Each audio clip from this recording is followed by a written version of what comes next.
Salam sejahtera untuk kita semua. Pelajaran Sekolah Sahabat dengan tema utama 3 Pekabaran Kosmis. Pelajaran ke-8, Sabat dan Akhir. Minggu 14 Mei, Penghakiman, Penciptaan, dan Akuntabilitas. Jika kita hanyalah kumpulan sel yang terbentuk secara acak, hanya produk kebetulan dan kerah Afrika, tidak lebih, maka hidup tidak memiliki banyak arti.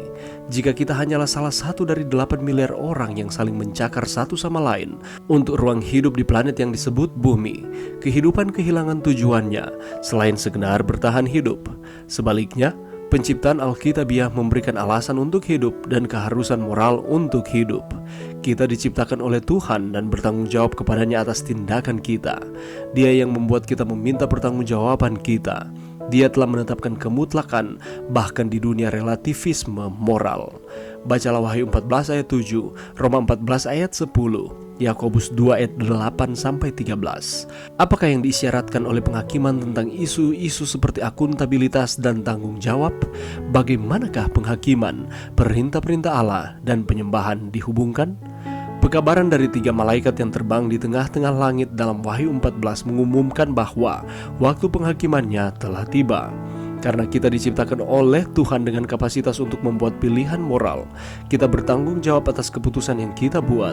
Jika kita hanyalah kumpulan sel acak, produk dari keturunan dan lingkungan kita saja, tindakan kita sebagian besar akan ditentukan oleh kekuatan yang tidak dapat kita kendalikan. Tetapi penghakiman menyiratkan tanggung jawab moral. Dalam jam krisis sejarah bumi ini, waktu penghakiman, Allah memanggil kita untuk membuat keputusan dalam terang kekekalan. Seruan tulus malaikat pertama untuk sembahlah Dia yang telah menjadikan langit dan bumi dan semua mata air, mengakui bahwa dasar dari semua penyembahan adalah kenyataan bahwa kita diciptakan oleh Tuhan. Sementara itu, ketaatan kita pada Sabat hari ke-7 menunjukkan keyakinan kita bahwa Yesus layak disembah sebagai pencipta kita. Ini mengungkapkan penerimaan kita terhadap hukum 10 perintahnya sebagai prinsip-prinsip yang diilhami ilahi agar menjalani hidup sepenuhnya. Karena hukum adalah dasar pemerintahan Allah dan sebuah pernyataan dari karakternya, itu menjadi standar penghakiman. Kesetiaan kita pada perintah Sabat adalah pengakuan pada komitmen kita untuk menjalani kehidupan yang patuh. Bagaimanakah pemahaman kita tentang penciptaan mempengaruhi perilaku kita? Apakah hubungan keturunan dan lingkungan dengan pilihan yang kita buat setiap hari? Bagaimanakah kita dengan kasih karunia Tuhan dapat mengatasi cacat karakter yang tidak kita pilih sejak awal? Pelajaran yang bisa kita dapatkan pada saat ini, penciptaan, Sabat, dan penghakiman sangat berhubungan satu dengan yang lain dalam pola ilahi. Penciptaan berbicara mengenai Kristus yang menciptakan semua manusia. Bukan hanya manusia saja, tetapi seluruh alam semesta diciptakan oleh Allah. Dengan demikian, kita memiliki leluhur yang sama.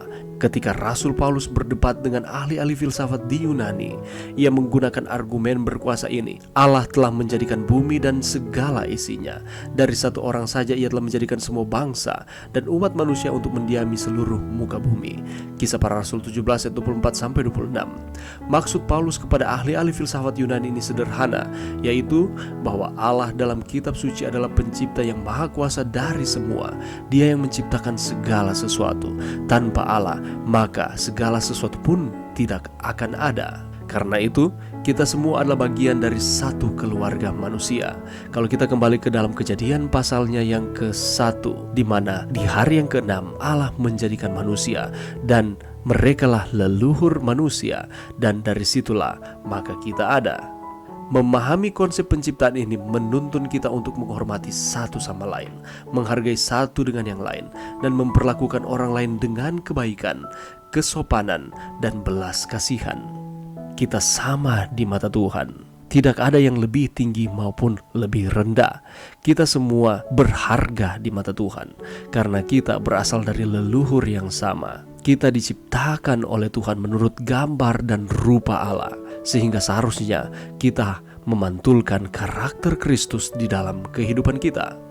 Kita harus saling menghormati, saling menghargai, memperlakukan orang lain dengan kebaikan, dengan penuh kesopanan, dan menunjukkan belas kasihan, saling menolong satu sama lain di dalam setiap kehidupan kita.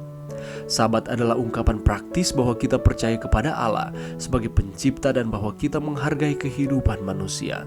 Allah telah menjadikan hari yang ketujuh sebagai hari yang harus disucikan. Oleh karena pada hari tersebut kita menyembah Tuhan. Kita menyembah Tuhan oleh karena Dia telah menjadikan segala sesuatu. Dia memberkati saudara dan saya. Itulah sebabnya hanyalah Allah yang patut dimuliakan dan ditinggikan di dalam setiap kehidupan manusia. Kehidupan manusia itu suci sebab itu adalah karunia berharga yang diberikan kepada kita oleh pencipta kita. Itulah sebabnya kita harus menghargai karya ciptaan Tuhan di dalam setiap kehidupan kita. Peribadatan Sabat kita menyatakan kebenaran kekal ini. Ketika kita menyembah Tuhan di hari yang Ia telah berikan kepada kita, sedang menghormati Tuhan dan menghargai kehidupan yang Allah telah berikan, dan juga menghormati sesama manusia. Dan kita harus mengakui bahwa dasar dari semua penyembahan adalah kenyataan bahwa kita diciptakan oleh Tuhan. Itulah sebabnya mari kita terus setia kepada Tuhan di dalam kehidupan kita. Mari kita menyembah Tuhan dan menghargai pemberian Tuhan di dalam setiap kehidupan kita. Salah satunya adalah hari ketujuh yang diasingkan oleh Allah untuk manusia. Mari berdoa. Terima kasih Tuhan atas firman-Mu pada saat ini. Bantu kami Tuhan untuk lebih memahami lagi hubungan antara penghakiman dan penciptaan. Dan ini semua oleh karena Allah mengasihi kami. Ini doa kami Tuhan di dalam nama Yesus. Amin.